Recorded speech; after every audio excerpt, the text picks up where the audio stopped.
Y en términos generales uno siente que a pesar de esa ubicación estratégica de algunos de los momentos, la música no brilla como debería brillar en este tipo de documentos. Y ese es finalmente el talón de Aquiles del producto final, que por más que es una excelente producción con una capacidad histórica brillante, no alcanza a emocionar tanto como pudo pasar en varias ocasiones en otras producciones de esta índole, como The Defiant Ones, en las que los protagonistas son también sus productores ejecutivos, como Dr. Dre y Jimmy Iovine. Santaolalla es productor ejecutivo de este documental, pero la conexión de música y de realización audiovisual en el documental The Defiant Ones sí dispara mucho la nostalgia y las emociones para que finalmente se produzca ese rompimiento en las emociones de un televidente como uno, ¿no? Uno quiere llorar un poco, uno quiere angustiarse, uno quiere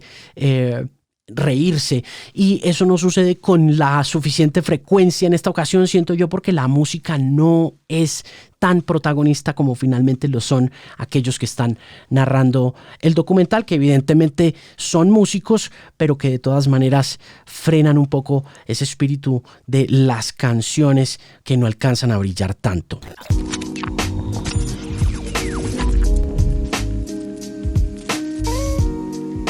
Mis queridos amigos y amigas, bienvenidos una vez más a esta edición especial de The Music Pimp en YouTube, una voz confiable en la música. Hoy, en esta ocasión, quiero hablar de un tema del que mucha gente está hablando en mis redes sociales y pues con justa razón, y es el documental Rompan Todo, que está disponible en la plataforma Netflix y que cuenta la historia del rock latinoamericano. Ha habido muchísima expectativa, mucha emoción y muchos comentarios, algunos buenos, otros no tantos, por la llegada de esta serie documental a la plataforma por obvias razones. La primera de ellas es que el rock en español es un fenómeno como ningún otro en la historia del rock en general, y su explosión en la década de los 80 es una historia fascinante que está repleta de personajes, de canciones y por supuesto de muchos recuerdos para todos y para todas. Muchos de esos personajes están en este documental. El más prominente de todos, en mi opinión, es por supuesto el productor y músico Gustavo Santaolalla, pionero del movimiento del rock a finales de la década de los 60 y piedra angular de esa conexión que hubo tan poderosa en la década de los 90 entre el folclore latinoamericano y el rock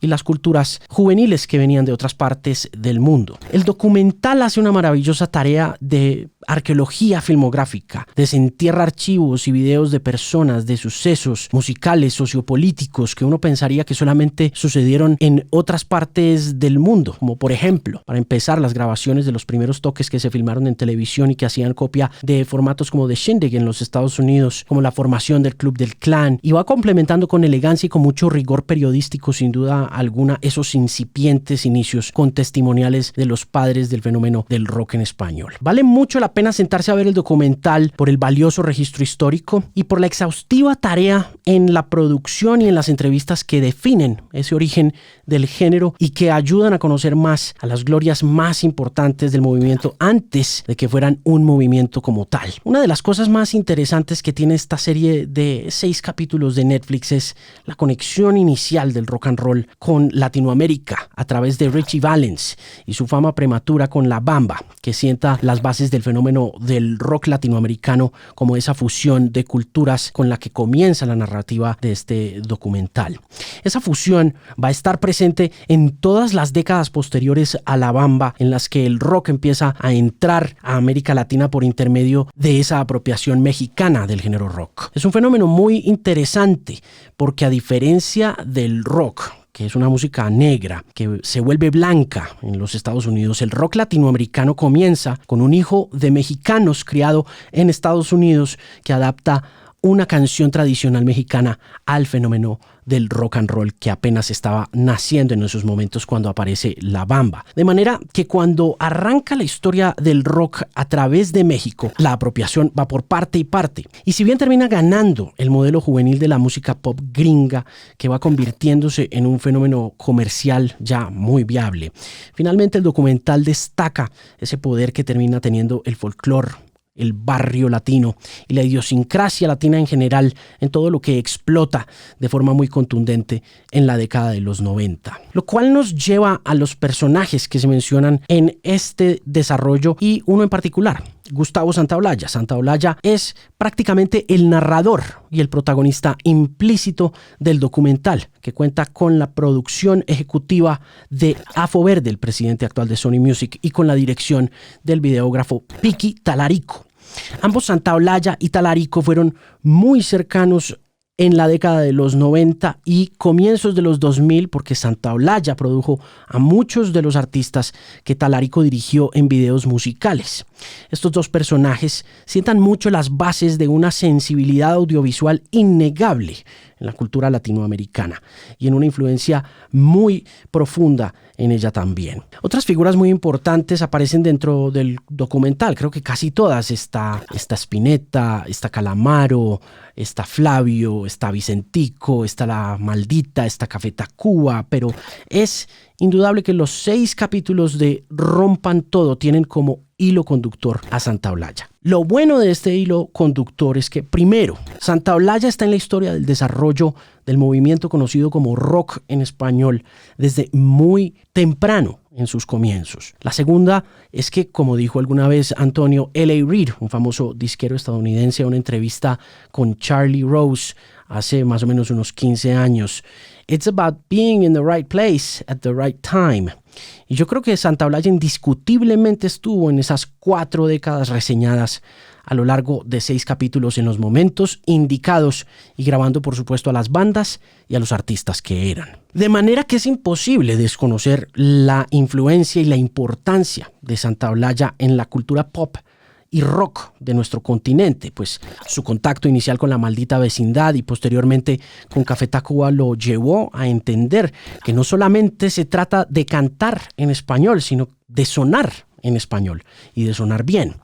Y si esa sola observación parece fácil de aterrizar o suena bastante lógica, seguramente lo es, pero nadie hizo lo que hizo Santaolalla con el folclore latinoamericano y con el rock, como ese fenómeno pop que él mismo llama el folclore de la juventud. De manera que hay 2 conexiones ahí muy difíciles de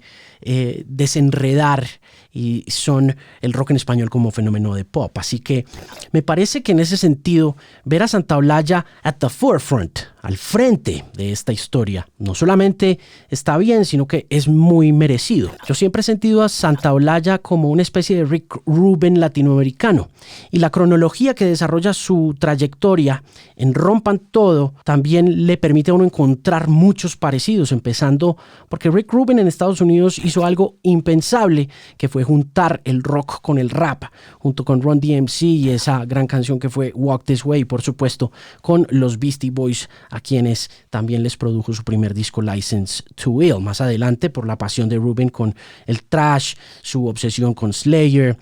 Y por su parte, Santaolalla ya tenía una conexión muy profunda con lo punk, con lo new wave, con lo hardcore, después de emigrar, después de exiliarse e irse para los Estados Unidos. Y tuvo esa visión clara que le permitiría hacer con la música latinoamericana lo que finalmente hizo, que fue, yo creo que de alguna manera, regionalizarla o internacionalizarla, y en la que también una segunda protagonista muy importante es Ciudad de México. Lo cual me lleva a hablar del punto más débil del documental, en mi opinión, y es esa misma cronología. Suele pasar que las fortalezas de uno siempre son también las debilidades, y eso no excluye a este tipo de documentos. Por supuesto, en este caso puntual, en ese enorme universo que es la música latinoamericana y sus historias de rock, el documental se brinca con frecuencia y a veces sin norte de una ciudad a otra, a veces devolviéndose en el tiempo para contar, por ejemplo, la historia de los fabulosos Cadillacs, que ya siento yo que se empieza a contar muy tarde en el documental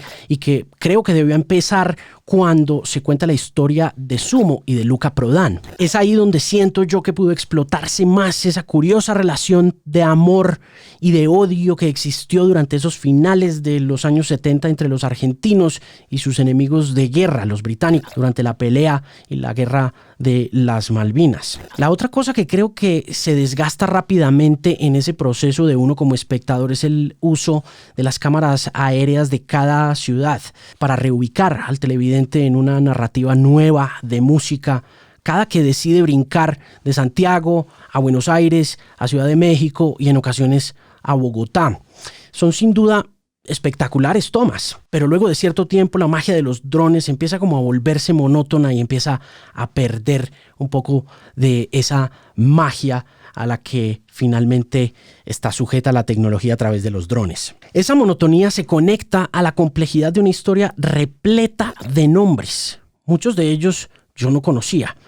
muchos muy importantes para la cultura musical, y también muchos momentos que hacen paralelo con el entorno sociopolítico que se vivía en nuestros países. Esa cantidad de nombres y de personalidades que aparecen a veces puede ser para un televidente abrumadora y puede desorientar, como todo documento histórico o historiográfico puede también llevar al aburrimiento. En términos generales, Rompan Todo me parece brillante. Es un ejercicio de producción periodística, repito, muy bien hecho por Manu Buscalia, un archivo y filmografía espectaculares compilados por Piki Talarico y por su equipo, de los momentos más importantes de la historia del rock latinoamericano y del pop también, porque se hacen menciones muy importantes a Maná, a Fobia y a muchos otros artistas que lindaron con el rock y que fueron transgrediendo esa barrera de lo que fue originalmente la cultura hacia lo que finalmente termina siendo un fenómeno de pop muy grande, por lo cual también siento que no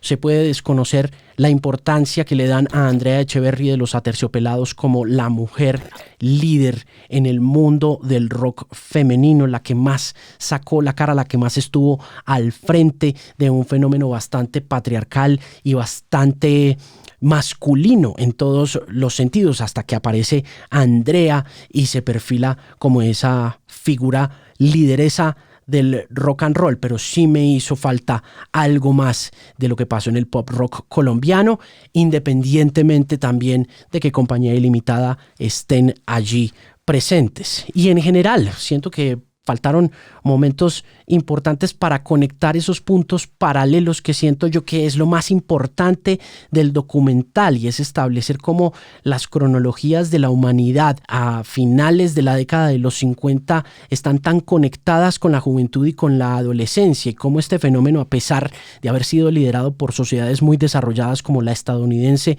y la británica después de la Segunda Guerra Mundial, eran un tema inevitable. Es decir, la juventud era algo que iba a suceder, y con la juventud fue que aparecieron estas nuevas manifestaciones de carácter social y por supuesto de carácter cultural. Uno pensaría que sí, conectando los punticos y empezando a bajar, hay algunos representantes latinoamericanos que logran viajar a Estados Unidos, permearse de esa cultura y bajar esa cultura hasta acá, como pasa por ejemplo con Javier Batis en su momento, o como sucede con el mismo Luca Prodan, que emigra desde Italia con un inglés británico y termina construyendo las bases del que sería ese fenómeno enorme del ska en Argentina, del que serían herederos los fabulosos Cadillacs. Pero en realidad lo que uno alcanza a sentir en ese documental es que eso todo iba a suceder, que el rock and roll, no importa que viniera de ese blues estadounidense, iba a pasar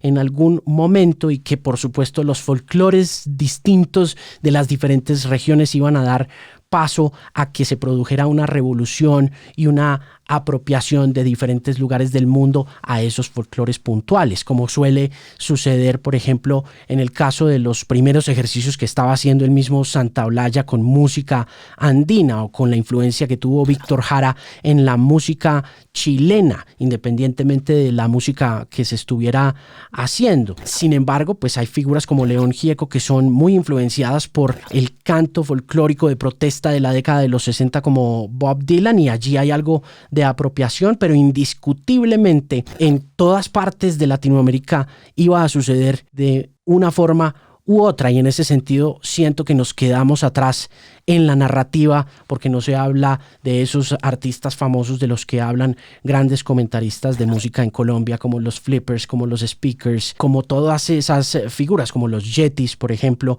y que no tienen una cabida dentro de la narrativa, dejando así un poco relegada a Colombia en el sentido histórico, mientras que sí hay artistas que no necesariamente fueron muy conocidos ni en México, ni en Argentina, ni en Chile,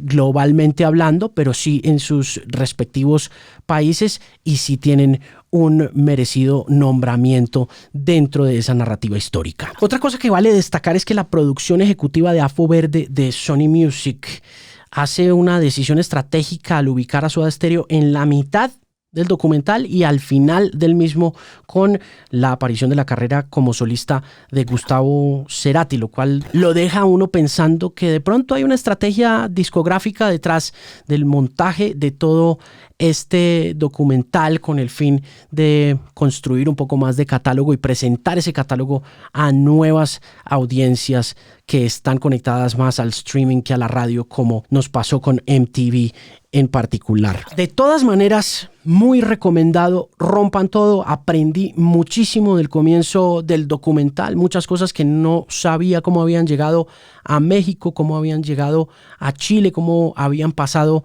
en Argentina, más allá de los golpes, más allá de la política, que pues obviamente si uno tiene un poco de conocimiento de cultura popular, pues entenderá que eso estuvo ahí, fue parte crucial del desarrollo de la nueva música latinoamericana. Me aburrí de todas maneras un poco al principio porque sentí que se demoraban en llegar a ese momento crucial para muchos de nosotros que vimos el documental, que es la década de los 90, pero no deja de ser un homenaje bestial a esa década puntual y a una inspiración genial marcada por el trabajo de Gustavo Santaolalla, quien es, repito, el protagonista de un documental al que siento que le faltó un narrador. Habría sido chévere escuchar una voz que de pronto, conectada con canciones importantes, fuera mucho más emocionante. Esa es mi opinión por el día, la noche, la tarde de hoy. Muchísimas gracias por llegar hasta acá. Recuerde que para más información, para más podcasts, para más playlists y más comentarios sobre este tema fascinante de la música, puede visitar mi blog alejandromarin.com, una voz confiable en la música.